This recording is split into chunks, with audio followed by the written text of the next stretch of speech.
Bueno, pues parece que ya lo tenemos. Bienvenidos un mes más a nuestra sesión de preguntas y respuestas con miembros de Resonance Science Foundation.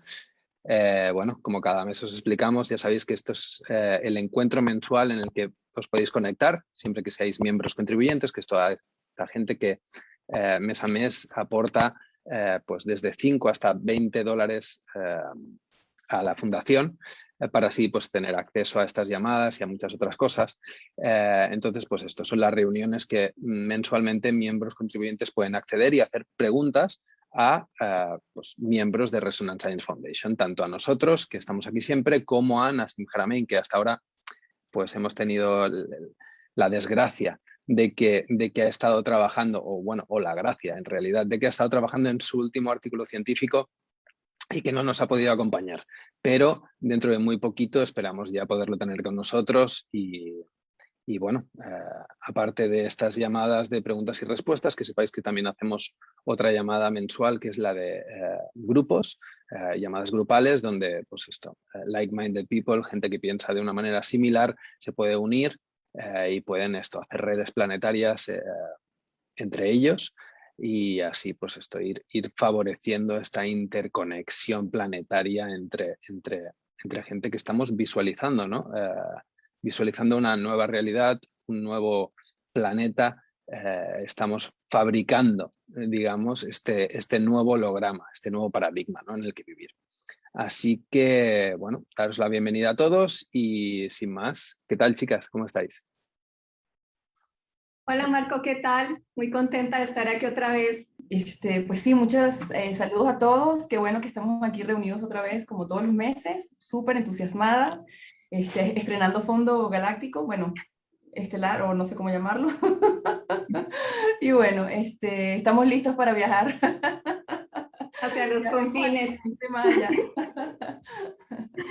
Entonces, bueno, pues muy contentos aquí. Entonces esperemos a ver qué preguntas nos tienen. Recuérdense que tienen que hacer las preguntas en la sección abajo que dice QIA. Bueno, no sé en qué idioma tengan configurado el Zoom, pero ahí es donde pueden hacer las preguntas y en la sección del chat es bueno para los comentarios que quieran hacer aparte, pero las preguntas específicamente es más fácil, se las podemos dirigir aquí directamente en el espacio que está destinado para ello. Y bueno, queríamos pues comenzar quizás con la buena noticia de que pues ya somos 14,000 personas haciendo el curso en español, ¿cierto? Sí, ya, no, de hecho ya vamos a llegar a 15,000, cosa que nos alegra demasiado. Ya la comunidad en español, digamos, tiene ya el acceso más directo a nosotros, entonces es emocionante saber que ya en varios países de Latinoamérica están tomando el curso de ciencia unificada. Sí, nos estamos expandiendo, así como el universo. Está genial, me parece fantástico, qué maravilla. O sea, no saben la emoción que nos da saber esto, porque para nosotros es el inmenso placer que da, bueno, además del honor de estar aquí, pero el placer y con muchísima humildad de poder transmitir este conocimiento y de hacerlo de manera gratuita, que esté accesible a toda la comunidad habla hispana. No sé, creo que no alcanza la palabra a expresar la emoción que esto nos produce, ¿no? De poder llegar a tantas personas que compartimos el mismo idioma independientemente de la geografía, porque tenemos la suerte, no es tan común que un idioma se hable, digamos, en tantos países, ¿no?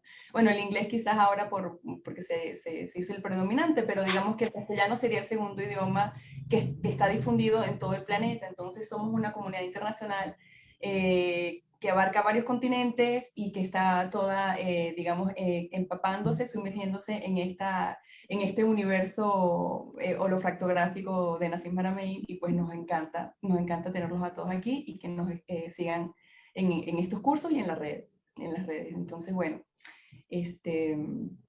No, mira que me he dado cuenta últimamente que varias personas que han indagado en el curso han notado que, digamos, todo lo que se dice en el módulo 3, 4, 5 y 6 en estos momentos se está evidenciando cada vez más porque en las últimas noticias de ciencias en general, física, química, astronomía, la comunidad científica se está dando cuenta ajá, quizás tenemos que mirar hacia otro foco y tratar de modificar un poco, digamos, la ciencia estándar, ¿no? Que manejan últimamente. Recuerdo que hace poco en una página de astronomía, 3 personas escribieron, mira, pero es que he leído últimamente en algunos artículos que, que están proponiendo que realmente lo que es materia oscura podrían ser los agujeros negros primordiales. Es decir, la gente como que ya se está guiando más a la física unificada sin saberlo. Entonces es el momento ideal para seguir nuestra promoción y difusión de la ciencia unificada. Y digamos que este curso está ideal para este momento de revolución científica en el que estamos viviendo. Hay mucho científico que ya está prestando atención a los cambios. Y eso pues, creo que nos alegra sobremanera a todos. Ahora que lo comentas, efectivamente, incluso el año pasado, un artículo de un físico, Nikodem Poplaski, un nombre un poco de Europa del Este, digámoslo así, acaba de sacar un artículo justo el año pasado y que le dieron una difusión impresionante. Bueno, él la logró difundir mucho en conferencias, no tuvo tanta difusión a nivel publicitario de los medios de comunicación científicos, pero él en cambio sí logró presentar su trabajo en muchas conferencias. ¿Y qué tal? Su trabajo es una coincidencia directa con el trabajo de Nassim Haramein porque es el que plantea desde su propia perspectiva que el universo cumple con las condiciones de un agujero negro o que nació de un agujero negro, digámoslo así, ¿no? Más que todo sería ese su aporte. Y bueno, es algo sorprendente porque ha sido recibido, incluso ya este año empezó a tener más difusión a nivel de los medios de divulgación científica, ¿no?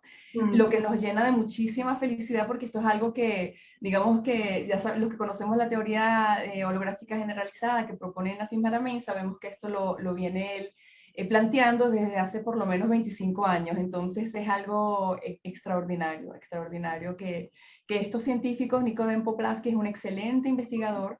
Ya luego podemos poner en el chat su nombre para que lo puedan revisar en las redes. También haremos posts sobre su persona para que veamos esta entre tantas noticias y coincidencias que estamos teniendo con las teorías en el mainstream. Sí, así es. Mira que también varios colegas míos de Latinoamérica, pues a raíz de que lancé mi electiva de astronomía unificada, muchos al principio estaban un poco, tú sabes, ¿no? Renuentes. Ay, no, Carolina, pero ¿qué pasa? ¿Qué estás diciendo? ¿Cómo así que los agujeros negros son las semillas primordiales de todo lo que existe? Si son la etapa final de una estrella, ¿cómo así que es el inicio? En fin. Entonces, 3 personas en particular de Chile y 2 de México, que de hecho trabajan en la UNAM, me escribieron directamente y me preguntaron, Caro, pero tú tienes de pronto los papers o esta información, ¿dónde la puedo conseguir? Digamos que ya se están abriendo a preguntar y están dejando, digamos, al lado un poquito ese ego científico que ya sabemos que existe un poco. Y bueno, entonces es el momento ideal para decirles, mira, para empezar, puedes tomar el curso gratuito de Ciencia Unificada para que realmente conozcas de qué se trata la física unificada, cuál es nuestra visión, cuál ha sido todo el desarrollo eh, de nuestro director de investigación, Nassim Haramein, de qué se trata esto. Y luego, si quieres, ya puedes tomar mi electiva para entender realmente sobre lo que estoy hablando, ¿no? Ya sobre los nuevos modelos cosmológicos y astronómicos que se basan en la física unificada de Nassim Haramein. Entonces se quedan, ok, ¿me puedes enviar los links, por favor? Y yo soy como, sí, lo estamos logrando, estamos cambiando el paradigma. Ya personas, digamos, de universidades muy, tú sabes, un poquito psicorrígidas y todo están diciendo, oye, pero estas personas están hablando de algo que quizás realmente sí van por el camino correcto y nosotros aquí todavía tratando de defender nuestra física de partículas, nuestro modelo estándar. Bueno, lancémonos a mirar esta nueva perspectiva de la unificación, porque mucha gente dice, ay, no, pero es que para ellos todo es unificación, unificación. Pues sí, es que como viven, todo el mundo vive en sistemas aislados, creen que todo está desconectado, ¿no? Y ese es el gran problema. Pero a raíz de que nos están escuchando, nos están leyendo, en fin, y están viendo también nuestras páginas de redes sociales donde publicamos tantas cosas interesantes, están diciendo, oye, si todo está conectado, nosotros hacemos parte del todo, que llamamos universo, y lo podemos ver a todas las escalas, ¿no? Desde el micro, desde la escala subplanck hasta, hasta la escala, digamos, cósmica. Exacto. Entonces eso me llena también de emoción saber que varios científicos que han estado muy ligados a mí aquí en varios países de Latinoamérica, de hecho también en España, me han llamado y me han dicho, oye, ¿dónde puedo conseguir información? Entonces ya ahí leen los papers de NACIM, etcétera. Entonces eso, vamos bien, vamos muy bien. Muy bien.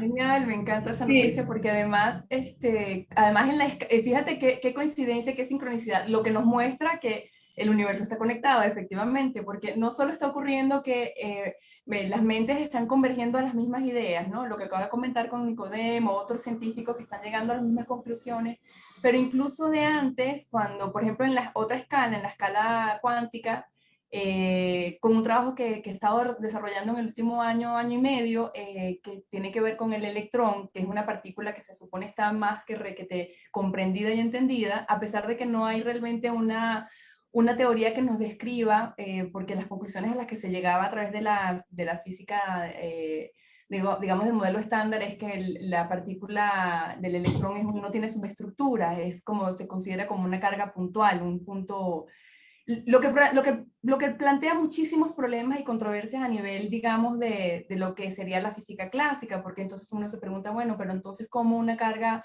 puntual, cómo puede eso remita a la singularidad, remite a una cantidad de conceptos que en realidad no serían como tal, porque nosotros medimos un electrón que tiene una masa? Entonces, hay ciertas contradicciones en la física de partículas que varios autores han tratado de abordar, varios científicos físicos han tratado de abordar desde una visión un poco más clásica, y es ahí donde yo me encontré la sorpresa cuando estaba haciendo estos desarrollos sobre el electrón.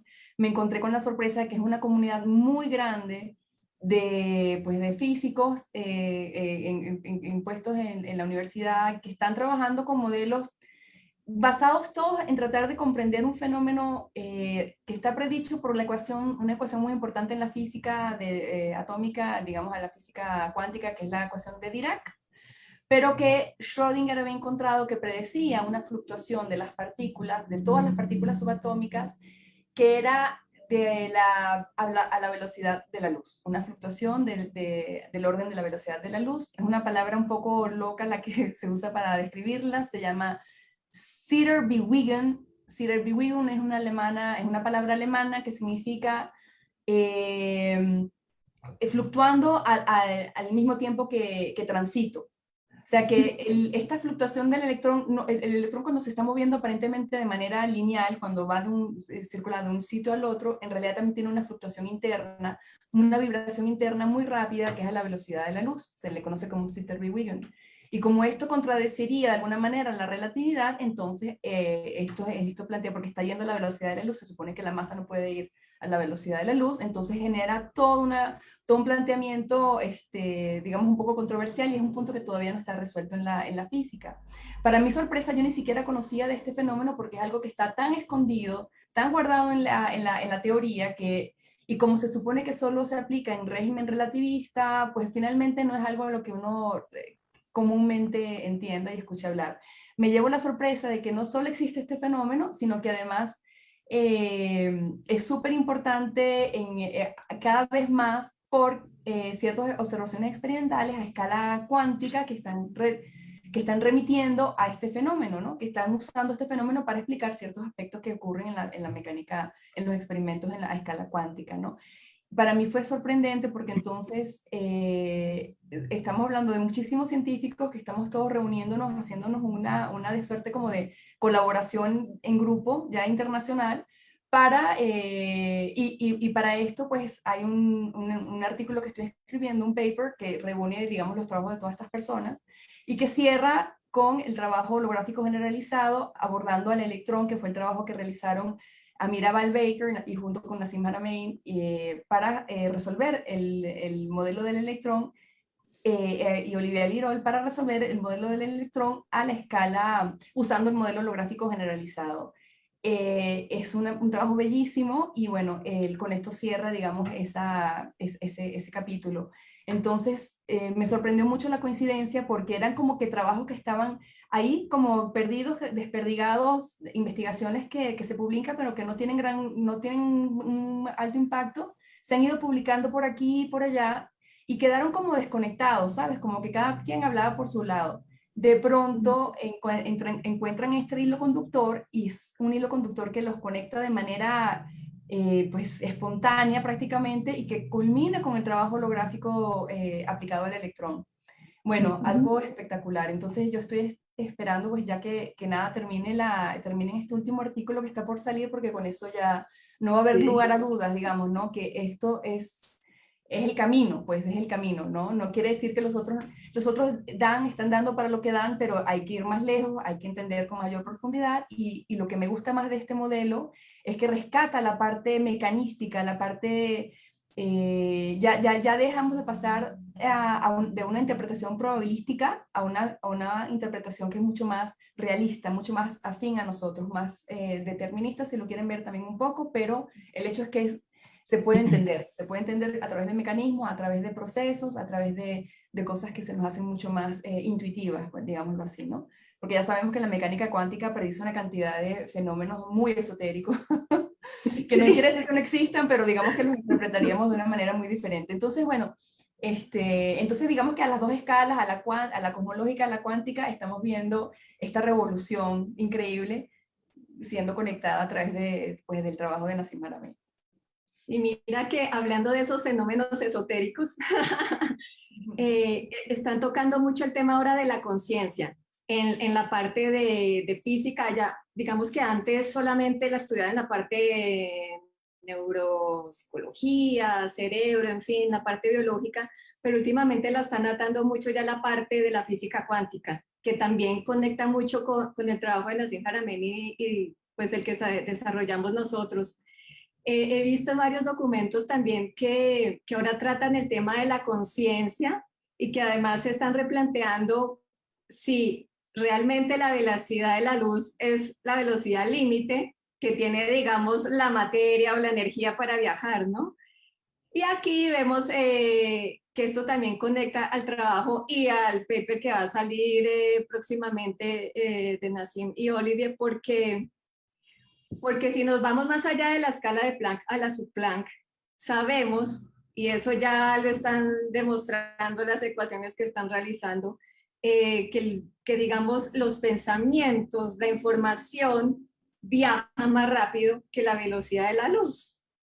Es decir, que ese tema que se desarrollaba anteriormente, que nada podía viajar más rápido que la velocidad de la luz, ahora ya se está replanteando y con estas nuevas ecuaciones que se están desarrollando, pues ya se sabe que no, que el tema de la conciencia, que el tema de la información viaja a esa escala sub-Planck, lo que indica que este universo es totalmente fractal y que esas premisas que eran tan sólidas, digamos, en la relatividad y en la cuántica, pues también se van desestructurando un poco y se van añadiendo más cositas, ¿no? Más escalas, porque es que las escalas van hacia el infinito, hacia lo micro y hacia lo macro. Entonces el tema de los pensamientos, del flujo de información en el universo, sabiendo que viaja más rápido que la velocidad de la luz, pues ya también ahí partimos digamos, sí, otro paradigma que ha estado ahí muy fuerte en el mundo de la física estándar. Sí, esto realmente remite, es fascinante porque lo que se está conectando ahorita y con esta unificación no es nada más la unificación de las escalas en la física, sino realmente es básicamente la unificación de muchos aspectos de la realidad.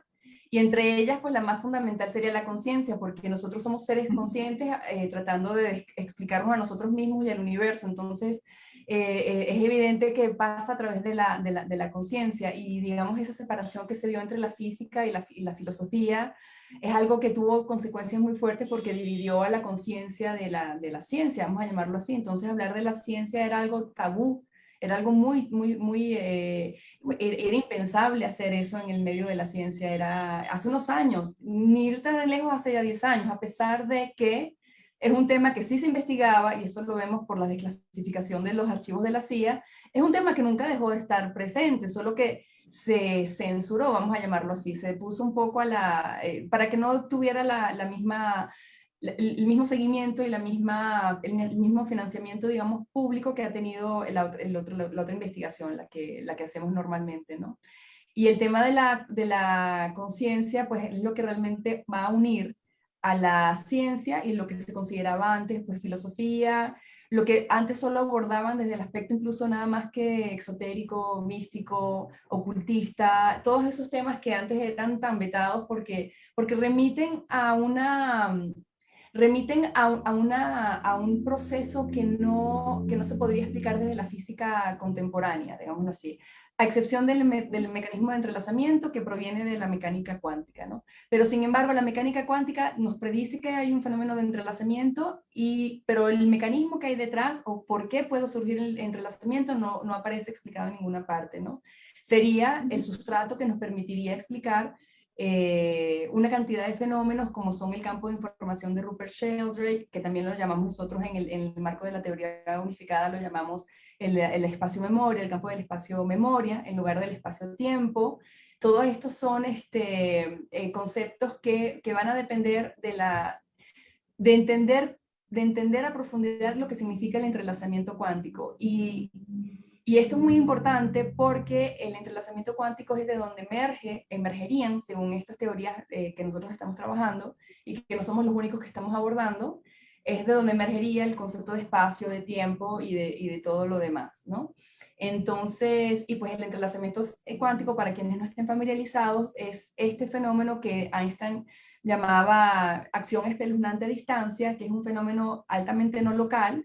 Quiere decir que, por ejemplo, yo puedo tener dos partículas que pueden estar separadas a una distancia infinita, de un lado al otro lado del universo, por decir algo, y yo ejerzo una acción sobre una partícula y la otra partícula responde instantáneamente. A la escala nuestra sería algo instantáneo, ¿no? De la teoría, ya sabemos, de la teoría unificada y del modelo holográfico, sabemos que el Planck no es límite, que hay escalas que van inferiores al Planck. El Planck era la distancia más pequeña que sería medible en nuestro universo según nuestras teorías. Es una distancia muy pequeña, 10 a la menos 34 centímetros, metros, dependiendo de dónde pongas el cero, pero quiere decir 0, estamos hablando de 1.16 con 34 ceros adelante, o sea, es algo, 34 órdenes de magnitud más pequeño que lo que nosotros conocemos como el metro. Entonces, imagínense la distancia, 34 órdenes de magnitud. Es que el problema, fíjense, la teoría holográfica generalizada es muy sencilla porque usa matemática muy básica. Aquí la única complejidad que hay es imaginarse los órdenes de magnitud de los que estamos hablando. O sea, tener que hacer un cálculo implica tener una calculadora científica para poderle poner tantos ceros, porque la cantidad de ceros que aparecen, es decir, de órdenes de magnitud hacia infinitamente grande y hacia lo infinitamente pequeño, es impresionante. Es impresionante. Entonces, ¿hay un problema del audio con mi...? ¿No? Entonces, eso fue ahí se da como un poco el cambio de paradigma. Nosotros no estamos acostumbrados a pensar en términos de escalas, no estamos acostumbrados a pensar en términos de proporciones. No tenemos una idea de la proporción que hay entre la distancia que hay entre la Tierra y la Luna, por ejemplo. La vemos ahí y creemos que es una distancia lineal, que ni siquiera nos alcanzamos a imaginar esa distancia. Lo mismo que ocurre hacia afuera, ocurre hacia adentro. No nos alcanzamos a imaginar que en algo que yo pueda tomar, que es un objeto como una moneda, yo me puedo imaginar que esto es un objeto pequeño y que tiene medio centímetro, yo qué sé, pero lo que no me puedo imaginar es que la distancia que hay hacia adentro, si yo la amplifico y empiezo a amplificarla para ver más y más hacia adentro, puede ser tan grande como la distancia que hay aquí a la Luna. Y entender esto es precisamente entender por qué el modelo holográfico generalizado es el que está conectando las escalas. Porque la información que esto puede contener en un espacio finito, delimitado, que está acotado, en un volumen acotado, la cantidad de información que esto puede tener es infinita. Infinita porque yo la puedo amplificar infinitas veces y todavía encontrar información. Entonces, bueno, la cantidad de información va a venir, digamos, determinada también por otros aspectos, pero a grosso modo a lo que me refiero es que lo que nosotros vemos acotado desde afuera como un volumen finito, en realidad puede ser amplificado tantas veces que tú lo podrías considerar como algo infinito, como una singularidad. Y esto fue algo que Nassim percibió desde que era muy joven y pues fue en lo que él se inspiró para poder desarrollar luego su teoría holográfica generalizada.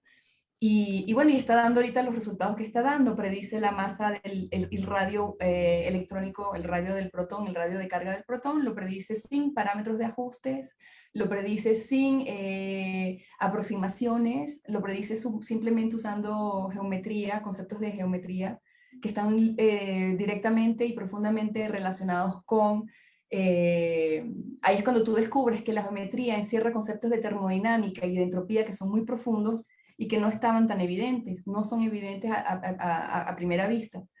Pero entendiendo pues que en realidad el universo no se expresa con ecuaciones, sino que se expresa con proporciones, es cuando entonces entendemos que la relación proporcional entre una cosa y la otra es lo que realmente nos convierte en esto que somos, ¿no? Y entonces, por ejemplo, aquí Marco nos está compartiendo. Estaba Coméntanos, Marco, cómo intentándolo. esta lámina. Algo de geometría, quizás. Estaba intentándolo. A ver si Ya. lo consigo. Esto es Es lo que que estabas mira, comentando antes. Ya, ok. mira que El tema de la infinita división. Mira, sí. Vean este video, por favor. Vamos a ver este video. Con cada No era lo que estabas división que está comentando. ocurriendo, con cada división que está ocurriendo, ustedes lo que están es metiendo más información en el sistema. Si el sistema hubiera tenido menos divisiones, tiene menos información. Cada relación de proporción entre un ángulo y el otro, entre una línea y la otra, es información. Esto lo que está haciendo es aumentando la cantidad de información que hay en un volumen, en esta área, en este caso en una área acotada. ¿Sí ven? Al comienzo teníamos solo un círculo, adentro era totalmente homogéneo, no había prácticamente información. A medida que se van creando estas divisiones dentro del espacio, vamos viendo cómo, y aquí está amplificándose el fractal, porque esto lo puedes hacer de manera infinita, y esto es realmente lo que es un fractal. Un fractal es la fractalización, la fragmentación en infinitos hacia adentro, y tienen, como ustedes pueden apreciar, las propiedades de similaridad, de autosimilaridad y de repetición en la escala. O sea, hay una diferencia de escala muy grande entre un tamaño y el otro, son tamaños muy diferentes, sin embargo, el comportamiento es muy parecido y eso se le llama un patrón fractal. Y remite a conceptos de iteración, ¿no? Porque el fractal está iterando cada vez que estás aumentando o disminuyendo en la escala, eso se le llama una iteración, y está aumentando o disminuyendo la resolución con la cual estás observando ese objeto, digámoslo, ¿no? Que se ve como un objeto bidimensional en esto que acaba de mostrar Marcos, pero en realidad son objetos tridimensionales, porque como sabemos no existe nada que esté en dos dimensiones. Hasta el plano más plano en realidad tiene un volumen. Entonces esa es otra de las grandes de las grandes evidencias que pone Nassim Haramein a relucir. Dice, no existe nada plano, no existe nada bidimensional, todo es tridimensional. Entonces, la relación entre la dimensión 2 y la dimensión 3, la relación entre estas dos dimensiones es precisamente la solución holográfica generalizada. Entonces, adelante. No, mira, es que hay muchos aspectos aquí supremamente interesantes para que la gente empiece como a indagar sobre otros conceptos. Y uno muy importante es diferentes geometrías que tenemos, ¿no? Todos estos conceptos que hemos desarrollado pues para entender nuestro entorno. En el colegio, más que todo, utilizamos la geometría euclidiana, ¿no? La geometría plana, que eso está muy bien para lograr entender nuestro entorno cercano, porque nosotros vemos las líneas rectas como rectas. Y de ahí, desde ese modelo, podemos entender la geometría que está a nuestro alrededor. Luego nos vamos a la geometría esférica, que es la de Riemann, Lobachevsky, en fin. Con ella ya podemos entender un poco esa geometría que va más allá de nuestro planeta, ¿no? Es decir, lo que estábamos viendo en estos momentos. Interesante sería que, digamos, el público pudiera estudiar el tema de la fractalidad, que lo puede hacer en el curso gratuito de Ciencia Unificada que tenemos, y también estudiando, digamos, todo el concepto que desarrolló Bernard Mandelbrot acerca de los fractales, del término fractal. Esa es la manera más fácil de entender el infinito, estudiando la fractalidad de la naturaleza, que de hecho está expresada en cualquier parte, ¿no? Desde el micro hasta el macrocosmos. Ahora, otro aspecto que tocaste es el tema de las dimensiones, que también las utilizamos para entender nuestro entorno. Entonces, allá tenemos dos cosas, la geometría plana y tenemos el tema de las dimensiones, que digamos nosotros utilizamos tres para ubicarnos en nuestro entorno, en nuestro espacio, ¿no? Largo, alto y ancho. Tendríamos una cuarta dimensión que es el espacio-tiempo. Pero resulta que a medida que se estuvo desarrollando todo el concepto cosmológico de la evolución del universo, se desarrollaron diferentes teorías como lo hemos tocado anteriormente. Y por ejemplo, una de ellas que en su momento fue maravillosa, fue la respuesta a grandes inquietudes, que es la teoría de cuerdas y supercuerdas. Era muy linda, pero resulta que ya en esta teoría teníamos que imaginarnos un universo de 11 dimensiones. No podemos imaginarnos realmente qué es una dimensión, ahora sí imagínate 11, o sea, cómo se separan, qué son, qué entidad las conforma, cuál es su geometría. Es muy complicado, ¿cierto? Entonces, lo que me llama más la atención es que desde la física unificada el concepto de dimensión cambia totalmente, porque es que no tenemos que pensar en dimensiones. Desde nuestro punto de vista ya las dimensiones no existen. ¿Por qué? Porque tenemos esta fractalidad en el universo. Entonces, ya desde ese punto, ya pues la teoría de cuerdas y supercuerdas pues se desintegra totalmente. Realmente las dimensiones las podemos pensar como diferentes valores energéticos en una escala fractal. Esa es la forma más sencilla en que podemos entender una dimensión desde la física unificada. Diferentes campos o niveles energéticos en diferentes escalas, es decir, en diferente escala fractal, así como las muñequitas rusas de las que tanto hablamos. Siendo así, nuestro universo realmente sería en su conjunto una sola dimensión, porque haríamos parte de infinitos multiuniversos, que serían esas otras dimensiones, ¿no? Pero claro, estamos hablando de diferentes niveles energéticos y diferentes escalas. Entonces, hay varios pasos para entender esto, ¿cierto? Muy bien que entendemos la geometría euclidiana, luego seguimos con la geometría esférica, luego seguimos obviamente con la geometría que está muy ligada en la cosmología. Y luego ya entendemos que no hay nada recto en el universo, que la línea más recta es una curva, que realmente nada es circular porque todo se está moviendo constantemente, entonces en realidad la geometría va en forma espiral, todo lo que existe tiene forma espiral, de hecho nosotros también porque somos vórtices en constante movimiento. Nuestro propio universo obedece a la condición de un agujero negro y este agujero negro tiene una geometría toroidal. Y esta geometría toroidal también se fractaliza desde el micro hasta el macrocosmos. Entonces, el tema de la geometría es clave para entender toda esta unificación, ¿no? Entonces, chao dimensiones, chao rectitud en las cosas que percibimos. Y cuando estudiamos todo esto, como tú lo decías anteriormente, ya no hablamos de un espacio-tiempo, sino del espacio-memoria. Esto también lo pueden estudiar en el artículo que escribió Nassim Haramein en compañía de nuestro compañero William Brown, acerca de esa red de microagujeros negros, no microagujeros de gusano a la escala de Planck, en esta red de espacio-memoria, ¿no? Es decir, realmente cómo todo está conectado en el universo por medio de microagujeros de gusano, que ese es otro tema también interesante de estudiar en el mundo de la cosmología, porque más allá de los agujeros negros también existen estos agujeros de gusano, que realmente desde la física estándar son aún hipotéticos, pero que desde una física unificada realmente existen y son, digamos, el anclaje de toda la información a diferentes escalas en el universo. Es una fractalización total.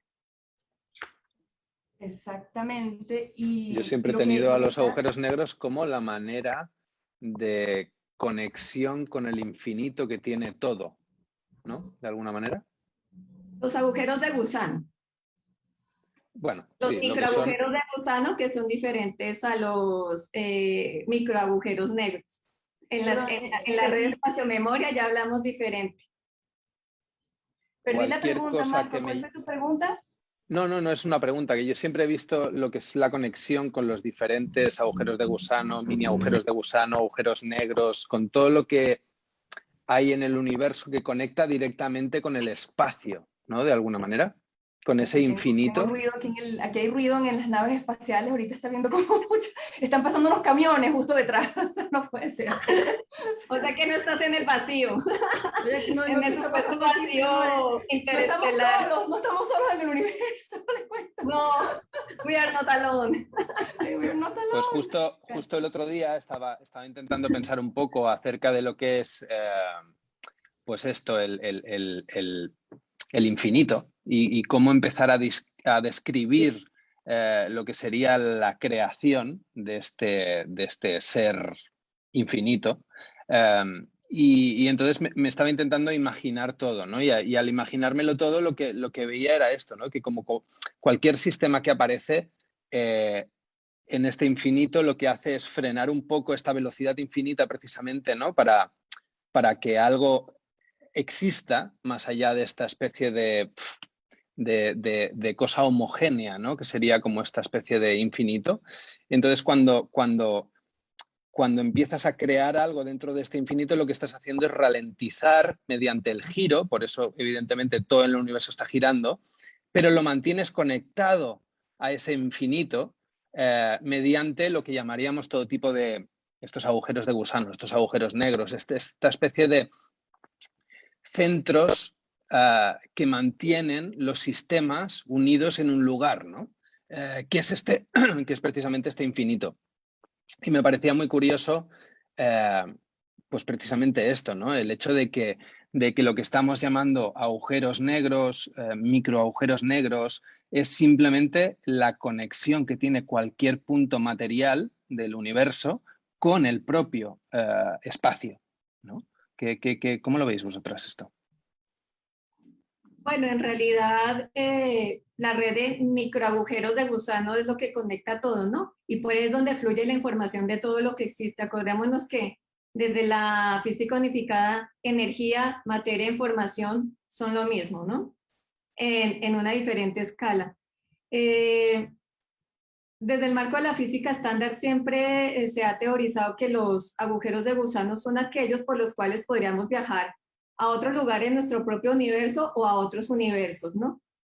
Otro problema, que hago un paréntesis, es que también se ha utilizado mucho la teoría de los universos paralelos, otro concepto geométrico que nos daña todo, porque el paralelismo realmente no existe.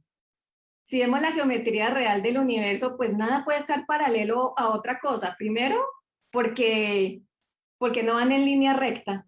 Entonces ahí ya cambia el tema, ¿no? Y cada nivel energético pues está vibrando de una forma totalmente diferente. Pero sí existe la sincronicidad, que es otro tema totalmente distinto. Entonces, en astronomía unificada ya no hablamos de universos paralelos, sino multiversos. Entonces, estos agujeros de gusano son los que serían el puente para viajar desde este universo a otros universos, a otros multiuniversos o a otra parte muy remota de nuestro propio universo, que son objetos diferentes a los agujeros negros, que vienen siendo realmente la materia prima de todo lo que existe en el universo. Estos agujeros negros, al final, si nos vamos fractalizando hacia el micro, llegarían a estos píxeles de los microagujeros de gusano, que son los que conectan realmente a otros multiuniversos. Y ahí viene la gran pregunta del Big Bang y de qué hubo antes de nuestro universo, ¿sí? Como ya sabemos, pues realmente nuestro universo se creó quizás a raíz de otro, anterior, de otro multiverso, del cual un protón escapó y por el cambio de densidad Se expandió totalmente. Claro, lo estoy diciendo a grosso modo, pero esto lo pueden estudiar en el curso de Ciencia Unificada y en electiva. Entonces, las vías alternas para poder viajar en el tiempo, o en el espacio-tiempo, o en el espacio-memoria, son los agujeros de gusano. Y los agujeros negros son ciertos estados de la materia. Y digamos también son un estado ideal en la evolución estelar y galáctica. Entonces, lo ideal es no enredar los conceptos, pero sí, digamos, ir eliminando algunos que nos perturban, como el paralelismo, las dimensiones y un poco la geometría euclidiana en la que estamos metidos. Como decías, todo está girando, todo está en movimiento, todo va en esta dinámica del flujo de información de manera espiral, vorticial. Entonces, hay varios conceptos de la geometría que conocemos comúnmente que se caen ya en el marco de la física unificada. Y el tema de los microagujeros negros es supremamente importante porque es la red de información a nivel subplanck, a nivel planckiana. Y esta se fractaliza a escala macrocósmica. Entonces, aquí ya nos podemos conectar con los otros multiversos. Bueno, bien. Creo que estás allá. Sí, estamos aquí. Tenías ok, y finalmente, bueno, aquí el tema, bueno, es que se tocan demasiados conceptos, pero por ejemplo, el concepto de, uno se podría preguntar, si vemos que hay dos palabras muy importantes en el modelo holográfico generalizado, son la palabra fractal y holográfico, ¿no? Por eso en inglés se le dice holofractográfico, en español quizás, lo que pasa es que habría que entender cuál vino primero, si el huevo o la gallina, si el holograma o el fractal. Hay que entender primero a qué se refiere cada concepto, ¿no? Entonces, por ejemplo, pensando en eso, en esto de qué vino primero, si el huevo o la gallina, uno dice, bueno, ok, para que haya fractalidad, para que haya holograma, para que exista el concepto de holografía, porque efectivamente todo está conectado, pero ese concepto, digamos, como muy místico, ¿cómo sabemos que es así? ¿Cómo sabemos que es así? Además de tener una teoría que está prediciéndonos que aquí van a ir las estrellas, esto va a ser la masa de los planetas. A ese nivel está llegando la teoría que se está desarrollando en este momento, ¿no? A predecir cómo se está porque como estábamos hablando, cuando estaba mostrando esa imagen del fractal, en expansión, o bueno, básicamente en expansión, no sé si se dieron cuenta cuando estábamos viendo esa imagen del fractal y cómo lo estabas dividiendo, llegó un momento en el cual las divisiones ya no se podían apreciar porque estabas metiendo triangulitos dentro de triangulitos dentro de triangulitos en un espacio que estaba delimitado a este tamaño. Tuviste que empezar a amplificar, ¿sí vieron? Tuviste que empezar, ok, vamos a amplificar esta imagen. Esa sensación de amplificación es como la expansión del universo, imagínense. Para poder agarrar más resolución, porque estás acumulando más información y más información genera más presión. Entonces genera una presión que está generando una suerte como de expansión, ¿no? Pero lo que es aquí interesante de entender es que esto no sería posible si no existiera una relación fractalizable. Con esto quiero decir, si no fuera posible que tú pudieras compactar infinita información en un espacio, en un volumen acotado desde alguna perspectiva, ¿no? Entonces, el concepto de fractalidad para que tú tengas holografía, que es básicamente decir, el universo tiene una unidad holográfica. ¿Y cuál es esa unidad holográfica? El protón. ¿Por qué? Porque en el protón sabemos, a través de la teoría, que está contenida la información masa de todo el universo. ¿Eso qué quiere decir? Que entonces yo tengo... y eso es una cosa muy increíble de aceptar, de entender cómo es posible que cada protón pueda tener la información masa de todo el universo, cada uno de los protones. Esto nos permite entender entonces que en realidad, pero si esto fuera así, ¿por qué medimos una masa diferente a la masa que realmente tendría el protón? Porque estamos hablando de que tendría que ser la masa del universo, ¿no? Porque una de las cosas que uno entiende con la teoría holográfica es que así como no hay estas dimensiones de las que hablaba María Carolina o el tema del paralelismo, otra cosa, el arriba, el abajo, a la derecha, las direcciones en realidad. Las únicas direcciones que hay son afuera y adentro. Entonces, ¿qué quiere decir? Que hay una relación entre lo que está afuera y entre lo que hay adentro. Esa relación de lo que está afuera con lo que está adentro, en realidad, ¿a qué nos remite? Nos remite a un proceso de retroalimentación. Sea lo que sea que está ocurriendo en este fenómeno que llamamos vida, universo, es indispensable el mecanismo de retroalimentación, si no, no podría haber absolutamente nada. Entonces, el mecanismo de retroalimentación es algo que costó mucho entenderlo, ¿no? Entender que todas las escalas se retroalimentan entre sí. Ese mecanismo de retroalimentación, para que eso sea posible, es que son necesarios los conceptos como fractalidad y holografía. El concepto de la holografía, entonces, nos remite a que tengas la totalidad en cada una de sus partes, ¿no? Como lo decía Rumi, el universo, la gota no es una gota, es el mar dentro de la gota, es lo mismo, y esa unidad que genera esto, que cumple con ese rol, es el protón. El protón es la unidad holográfica del universo. ¿Por qué? Porque tiene la información masa ahí. Ahora, ¿por qué medimos una masa diferente? ¿Por qué medimos una masa tan pequeña? ¿Por qué no estamos tomando en cuenta el spin del protón? Solo estamos tomando en cuenta, como estamos midiendo el protón desde afuera, lo que estamos viendo es lo que llamamos masa en reposo. Si el protón en su volumen es capaz de contener toda la información masa del universo, está acotada por su superficie, y esa superficie, yo desde afuera, pues solo puedo acceder a la información que sale de su superficie, pero no la información que hay en el volumen. Y la información que hay en el volumen es muy superior a la información que hay en la superficie, porque en la superficie digamos, lo llamamos grado de libertad, pero eso lo que quiere decir simplemente es que el área, ¿no? La cantidad de algo que yo pueda contar en una superficie es muy inferior a todo lo que pueda contenerse en ese volumen. Entonces, eso es lo que nos dice que la masa de un protón en realidad tiene dos aspectos, tiene como dos masas. Lo que yo veo hacia afuera, que es la masa en reposo, que es la cantidad de información que es capaz de transmitir ese protón hacia afuera, y la masa que está contenida es su potencialidad de expresión de masa en masa, pero que todavía es solamente energía. Eso es lo que sería la masa holográfica del protón. Y la masa holográfica del protón es 10 a la 50, 10 a la 50 y 10 a la 55 veces, ¿no? Esa es la masa holográfica. Entonces, ¿qué quiere decir? 10 a la 50 es una cantidad enorme, es la masa del universo, ¿no? Entonces, tú puedes decir, bueno, pero ya entonces no entiendo, ¿cómo puede haber esta relación? Es que eso es precisamente la teoría holográfica, es la relación entre el adentro y el afuera en función del punto de observación.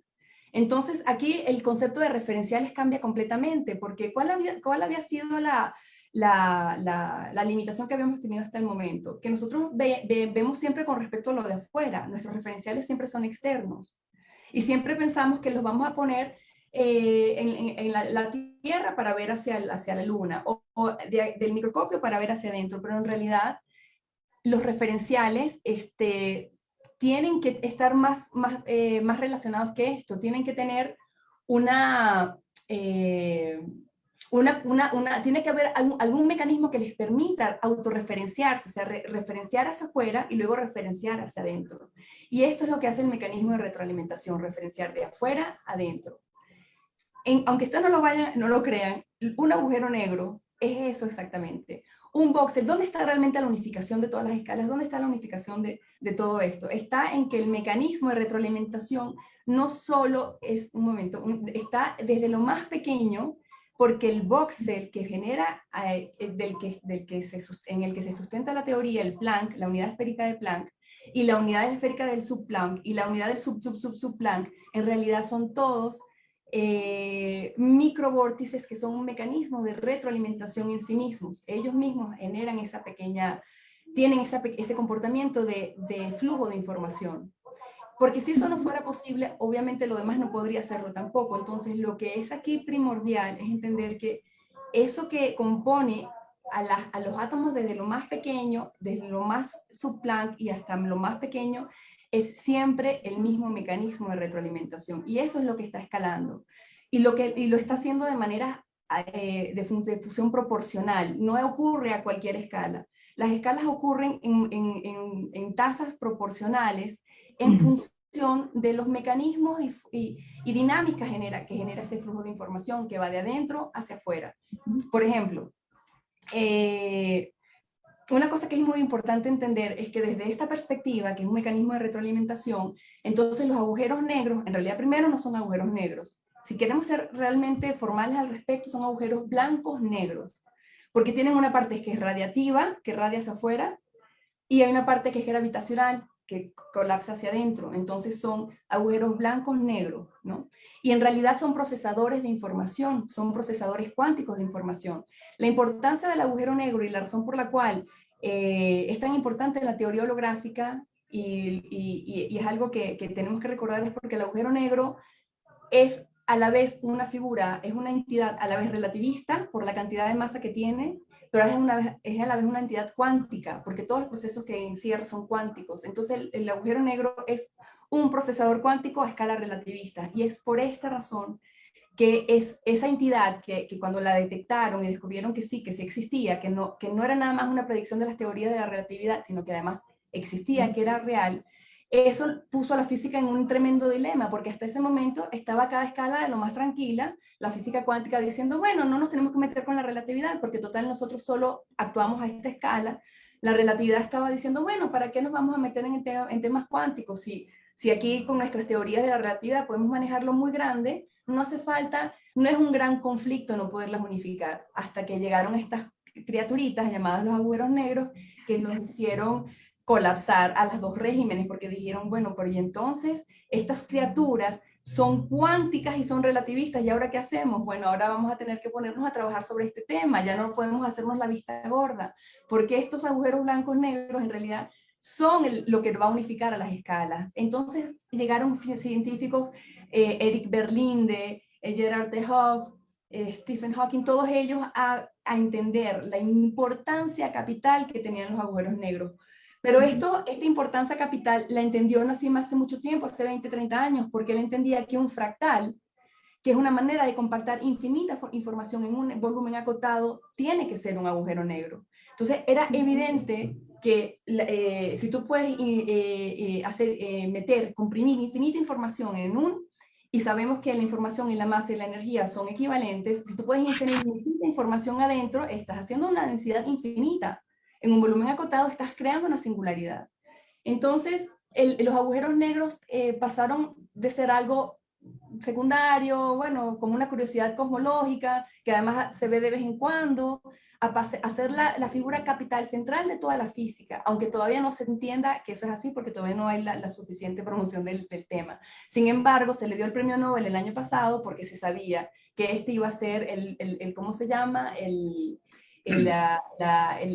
santo grial de la física, iba a ser la comprensión de los agujeros negros. Y curiosamente, no hace mucho, bueno, con respecto a este tema, la física, como tiene la creencia, se tenía la creencia desde la cosmología estándar que la energía y la información que hay dentro de un agujero no se puede acceder porque todo queda atrapado, siempre se trabajó en función de lo que ocurre en el horizonte de sucesos del agujero negro, solamente hasta ahí.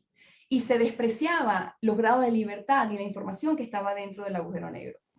Entonces, ¿qué pasó? Llega la teoría de Nassim Haramein y dice, bueno, ok, sí es verdad, el agujero negro es la entidad fundamental, pero no podemos limitarnos a la superficie, también tenemos que ir a abordar al volumen, entender cuáles son los grados de libertad, cuál es la cantidad, la capacidad de almacenamiento de información que tiene ese agujero negro, y entonces poder entender realmente qué es lo que es un agujero negro, y es trabajando en función de esas dos dimensiones que son el volumen y la superficie, entendiendo la relación de superficie a volumen, es que entonces encuentra lo que realmente la masa es.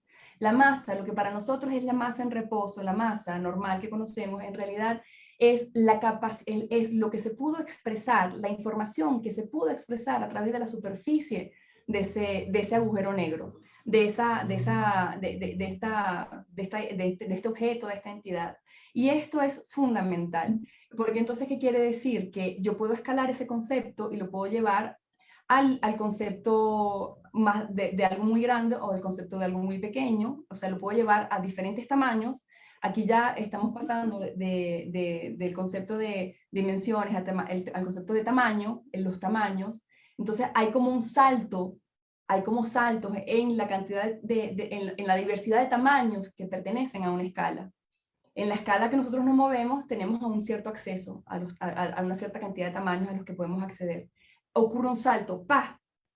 Hay otra escala. En esa otra escala son otros los tamaños a los que se tiene acceso. O puedes ir a lo más pequeño con la cuántica y ¡pah! Llegas a otra escala en la cual los accesos a los tamaños que tienes son otros, son muy diferentes. Pero la relación entre los tamaños no es aleatoria, es una relación armónica, porque la relación tiene que ver con las proporciones, con las relaciones proporcionales que hay entre un evento y el otro.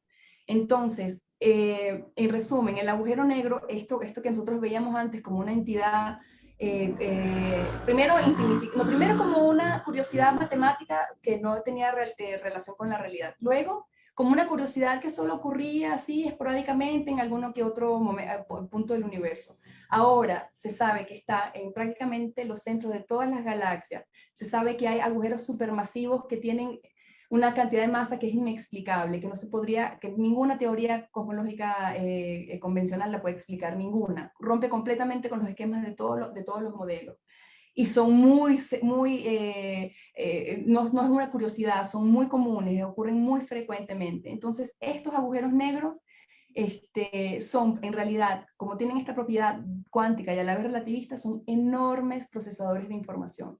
Enormes procesadores de información. Y de ahí que nosotros tengamos la certeza de que son los que generan la materia. Ya sabemos, de ahí es que surge la materia y en el mecanismo intrínseco de retroalimentación, que es este agujero negro, porque hay que entender que ese agujero negro es un mecanismo de feedback, feed-forward en sí mismo, este doble toroide con el que se describen los agujeros negros en la teoría holográfica. Este mecanismo de doble toroide tiene una función que es radiar información, que es lo que llamaríamos electromagnetismo, y una función que es absorber información, que es lo que nosotros llamamos gravedad. Entonces aquí entendemos la unificación de las fuerzas. ¿Por qué? Porque estamos entendiendo que todas estas fuerzas, la gravedad, el electromagnetismo, el magnetismo, son diferentes aspectos del mismo proceso de retroalimentación, y todo queda unificado en torno al concepto de la retroalimentación, que es finalmente lo que a nosotros nos conecta más con la teoría de la física, porque si no queda como un concepto aislado a nosotros, como bueno, sí, son mecanismos, son procesos, pero no, es algo que está completa y completamente, profundamente ligado a nosotros, porque nosotros somos un mecanismo de retroalimentación. Y en esto que somos, en esto que y yo diría que es incluso la propia conciencia. La conciencia es un mecanismo de retroalimentación y por ello lo único que hace el espacio es generar puntos de conciencia a diferentes escalas, ¿no? Exactamente. Oye, lo que acabas de decir, mira, yo tenía un concepto que había anotado aquí, yo decía, me gustaría hablar sobre esto hoy, y era exactamente esto. Yo estoy trabajando sobre el quantum de conciencia, ¿no? Ese era mi concepto del modelo. Resulta que un quantum de conciencia puede ser una manzana. Este es un quantum de conciencia, ¿por qué? Porque en eso hay está cuantificado porque es una unidad. Tengo una unidad que es una manzana, yo te la puedo intercambiar. Tú y yo podemos intercambiar información gracias a esta manzana. Yo te doy una manzana, tú me la das de vuelta. Pero a la vez, y yo puedo agarrar y encontrar cuál es la unidad fundamental de esa manzana, de conciencia de esa manzana. Y cuando voy a la unidad fundamental de la conciencia de esta unidad que yo llamo manzana, voy a llegar al mecanismo del Planck, del subplanck, y así hasta lo más pequeño, que son mecanismos de retroalimentación. Entonces, finalmente, estas son mecanismos son conciencias a diferentes escalas. Entonces, eso es lo que es realmente asombroso. A mí lo que me cuesta imaginar es cómo llegamos al infinito. O sea, que a partir del infinito se genere ralentización para de alguna manera, si entendemos este infinito, entenderemos que el infinito es todo, está en todas partes, ¿no? En todos los tiempos, etc. Entonces, si tú eres una cosa así, pongámonos a plantear que el infinito es algo, o sea, que este espacio es algo consciente, etcétera, pero está creando cosas y siempre vas a ver todo lo que existe en todas partes de su creación, lo que tiene que hacer, o lo que a mí, mi pensamiento es que este espacio hace es hacer girar las cosas, ¿no? Ralentizar parte de sí mismo en giro. ¿Por qué giro, no? Porque para mí el giro lo que genera es una especie de disociación.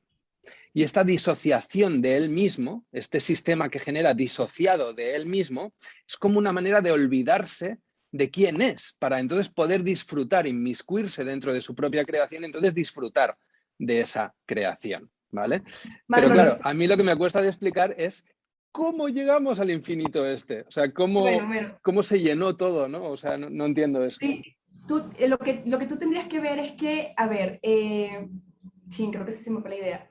El mecanismo de retroalimentación, ok, lo que tú estás llamando aquí, que se tiene que como separar de sí mismo, es lo que nosotros llamaríamos, eso es una manera muy poética de hablar de las fluctuaciones del vacío, porque ¿qué Que es son el las fluctuaciones espacio, del vacío? sí, ¿no? Del espacio, ¿no? Del espacio vacío. ¿El espacio vacío qué son? ¿Cómo lo describen en la mecánica cuántica? Lo describen como creaciones de pares virtuales de partícula y antipartícula que desaparecen de la existencia. En realidad lo que están queriendo decir es que es una polarización de esto que llamamos espacio vacío, es una polarización, una fluctuación en cargas opuestas. Es una polarización. Cargas opuestas sería electrón-positrón, protón-antiprotón, esa es la interpretación que tenemos, pero en realidad lo que tú estás diciendo es la manera poética de decir esto, la división en opuestos, la separación en opuestos, para, digamos así, empezar la dinámica que luego se genera, que en realidad no es una dualidad, sino una polaridad, porque ¿qué pasa? La dinámica del espacio, y es en lo que viene, nos estamos adelantando el módulo 8, pero bueno, la dinámica del espacio es tal que genera en su mecanismo de retroalimentación, en estas fluctuaciones del vacío, que son estos mecanismos de estos microvórtices que tienen este doble toroide, en ese mecanismo de retroalimentación hay una polarización, que es esta polarización de la que tú estás hablando, pero también hay un movimiento, hay un momento que ese se le llamaría momento dipolar, pero también un momento cuadrupolar, es un movimiento que tiene que ver con flujo de información cuadrupolar, el cuadrupolar. Y el cuadrupolar nos Cuaternio. está diciendo, cuaterneal, exacto. Esto es muy importante porque si fuera nada más bipolar no podría haber dinámica, no habría más nada, estaríamos estancados en la dualidad, no se podría generar una dinámica. Para que haya el mecanismo de retroalimentación tiene que haber esa dialéctica, digamos, la transversal. Tienes la dialéctica horizontal, que es esta polarización de la que tú estás hablando, y también tienes una dialéctica transversal, que es la que hace que logres, digamos, generar la dinámica completa, porque esto tiene que ver precisamente con que no estamos hablando de un espacio plano, sino que es un volumen, el concepto de volumen es muy importante, y todo esto, ¿no? Entonces, para poder abordar, yo lo que te plantearía es que lo pensaras así, como que en este flujo de información que está yendo de afuera hacia adentro, está habiendo un procesamiento de información, y eso está acumulando más información, más información. ¿Ves? Entonces estás aumentando la información. Entonces, ese aumento en información que está acotado, digamos, en un volumen, va a generar un momento, tanta gravedad, que la gravedad es la parte que está absorbiendo información, se está generando más contracción de información, que está volviéndose una singularidad, ¿no? Una singularidad. Esto básicamente es un atractor, o sea, genera gravedad, ¿no? Está generando la gravedad, que es la atracción. Pero a la vez también estás en ese flujo de información, estás también radiando información, estás generando la luz, el electromagnetismo, la parte radiativa, ¿no? Y con esos dos elementos que están descritos de manera unificada en el modelo holográfico, entiendes también la noción del infinito desde otra perspectiva, ¿no? No solo está el infinito como la capacidad infinita de información, sino el infinito en la cantidad de movimientos, de giros, de spin que estás haciendo, ¿no? O sea, hay que recordar que para que nosotros podamos tener esta experiencia, no sé, humana, experiencia, tiene que haber algo que se pueda intercambiar. Y para que tengamos algo que se pueda intercambiar, ese algo que podamos intercambiar tiene que estar acotado. Tiene que estar acotado, porque si no yo no te puedo intercambiar una manzana infinita. O sea, entonces, ¿cómo está el intercambio? No hay. Tiene que haber acotación. Por eso es que es importante el concepto de enteros, del entero, de la unidad. De yo te doy una unidad a ti y tú me la das a mí. Entonces, nosotros en esta conciencia que tenemos, la conciencia primordial que tenemos es la conciencia de la separación. Porque yo no puedo, ¿qué otra conciencia podemos tener? En un universo homogéneo, totalmente homogéneo. Imagínense que no hay contrastes de absolutamente ningún tipo. Todo es homogéneamente blanco, homogéneamente, no sé, ni siquiera puedo saber si es blanco porque ya no tengo contra qué contrastarlo. O sea, no hay información en la homogeneidad perfecta y absoluta, no hay información. La información está en el contraste. Por eso yo decía que cuando tú vas generando mayores divisiones dentro de un espacio, estás generando más información, porque la información es los contrastes, las cosas que tú eres capaz de distinguir, de percibir, entonces de diferenciar, cuando eres capaz de diferenciar una cosa de la otra. Por eso el tema de la retroalimentación, de la diferenciación, de los contrastes, todo esto es parte del modelo holográfico generalizado y de la conciencia. O sea, esto es de lo que estamos hablando. Yo estoy aquí y puedo distinguir que hay una escala que tiene planetas y escalas, y puedo distinguir que hay otra escala que tiene átomos y no sé qué. ¿De qué estoy hablando realmente cuando hablo de planetas y de escalas? ¿De qué estoy hablando cuando hablo del átomo? Eso es importante. ¿De qué estamos hablando cuando hablamos de todo lo que estamos hablando, ¿no? Y Entonces, mira que, adelante, sí. sí, que de acuerdo a todo lo que has comentado ahorita, me parece importante resaltar algunas premisas que de hecho, pues Nassim nos ha comentado últimamente, y sí, de hecho nos estamos adelantando al módulo 8, pero para que la gente tenga una idea realmente de unificación de todos estos conceptos, podemos enumerar ciertas cosas. Todo este proceso de alimentación y retroalimentación sucede en las escalas más pequeñitas del Planck, es decir, todas esas subplanck que van infinitamente hacia lo más micro, micro, micro, micro. Ahí es donde sucede el proceso de retroalimentación y que gracias a este proceso es que nosotros podemos entender la realidad en la que vivimos. Por otro lado, como vivimos en un universo fractal, y esta fractalización, digamos, la podemos entender en términos de cambios de niveles energéticos. Cuando cambiamos de escala es cuando llegamos a un cierto borde imaginario, ¿sí? Este borde imaginario es lo que podemos llamar dimensión. Es decir, que una dimensión es este cambio de una escala a otra en nuestra gran cantidad de multiversos. Y por otro lado, una evidencia muy grande de la fractalización es la diversidad de tamaños de agujeros negros, que esto ha sido un gran problema en el mundo cosmológico, porque claro, anteriormente solamente se pensaba que existían estos agujeros negros masivos, ¿no? Que eran los caníbales cósmicos, pero ya sabemos desde hace mucho tiempo que hay diferentes tamaños de agujeros negros. Vamos desde los microagujeros negros hasta los agujeros negros supermasivos, y que de hecho nuestro universo es un agujero negro. Entonces ahí vemos la fractalidad de una forma muy, muy evidente digamos, a lo que podemos estudiar en nuestro propio universo. Bueno, de hecho mi fondo tiene ahí una especie de agujero negro que está devorando la materia de una estrella. Estos son los conceptos que realmente los astrónomos convencionales tienen, ¿no? De esos grandes caníbales que destruyen todo alrededor, pero ya sabemos que son la fuente de la información que nos llega a nosotros para comprender nuestra realidad. Entonces tenemos ya el concepto de dimensión claro desde el modelo holográfico, ¿no? La dimensión es el cambio escalar, en la fractalidad en la que estamos viviendo.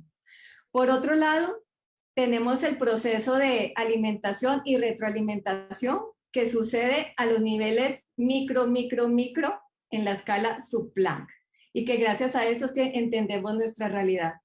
Y por otro lado, también entendemos que ya los agujeros negros cambian de visión totalmente, que los tenemos fractalizados en todos los tamaños y que además vivimos en un agujero negro, cosa que es muy diferente, que no es diferente, sino muy difícil de entender por los que están estudiando todavía la astronomía y la física convencional, ¿no? Porque es un poco complicado entender que nuestro universo realmente es un agujero negro y que vivimos en la ergosfera de este agujero negro, ¿no? Pero para llegar a entender todos estos temas, hay que estudiar la física unificada y todos los conceptos que se han desarrollado por mucho tiempo, el concepto de holografía, el concepto de fractalidad, tener en claro los conceptos de la relatividad general y la relatividad especial, en qué se conectan y en qué supuestamente se desconectan de la teoría cuántica, y cómo juega la gravedad en todos estos temas que supuestamente están totalmente aislados, ¿no? Lo macro con lo micro y la gravedad que no sabíamos dónde ubicarla. Pues ya sabemos que hay una unificación de fuerzas, campos y partículas gracias a la fractalidad del universo y gracias a su geometría. Obviamente todo esto va a salir también en el próximo artículo de Nassim ¿Sabes lo que pasa, Niolier. María?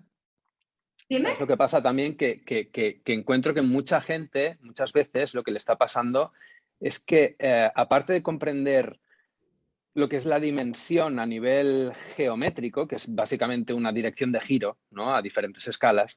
Es un tema de vectores.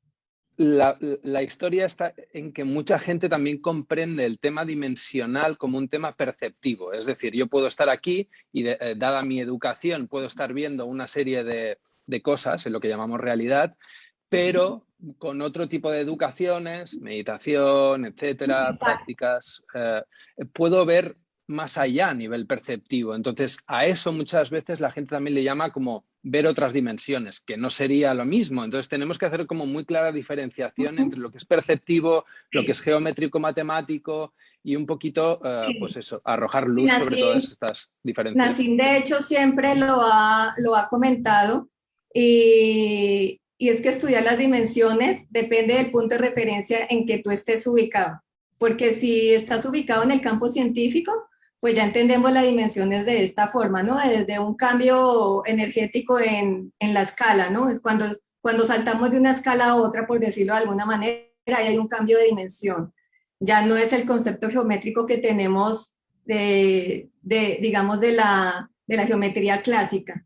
Y por otro lado está el concepto metafísico para las personas que están más arraigadas ya a este tema, digamos, un poco más espiritual, y lo que comentamos de las meditaciones y esto. Ellos, en su perspectiva, tienen un término diferente de dimensión, que es como un nivel también diferente como de conciencia o algo así. Igual lo podemos ver cuando estudiamos el tema de nuestros sueños. Cuando estamos soñando, también muchas personas lo podrían entender, que estamos también como en otra dimensión diferente a la que estamos cuando estamos despiertos, ¿no? Entonces hay diferentes formas de ver las dimensiones dependiendo de donde tú estés, en qué campo de acción te mueves, ¿sí? Entonces tenemos la rigurosidad científica, tenemos la parte un poco espiritual y metafísica, y tenemos ya la parte geométrica euclidiana, ¿sí? Entonces es interesante darle la información a las personas de toda esta gama de conceptos que realmente son uno mismo, pero que de diferentes puntos los podemos apreciar de una manera totalmente diferente, ¿no? Pero como estamos ubicados, digamos, en el tema del modelo de Nassim Haramein, nosotros entendemos las dimensiones como ese cambio que hay de una escala a otra, estudiando la fractalidad de la naturaleza, que es, digamos, lo más importante. Aunque también tenemos que tener en cuenta que Nassim también siempre ha comentado que los temas de espiritualidad y metafísica es aún la física que quizás no entendemos, ¿sí? Porque en realidad todos estamos tratando de darle una explicación a todo lo que vemos, percibimos, etcétera, ¿sí?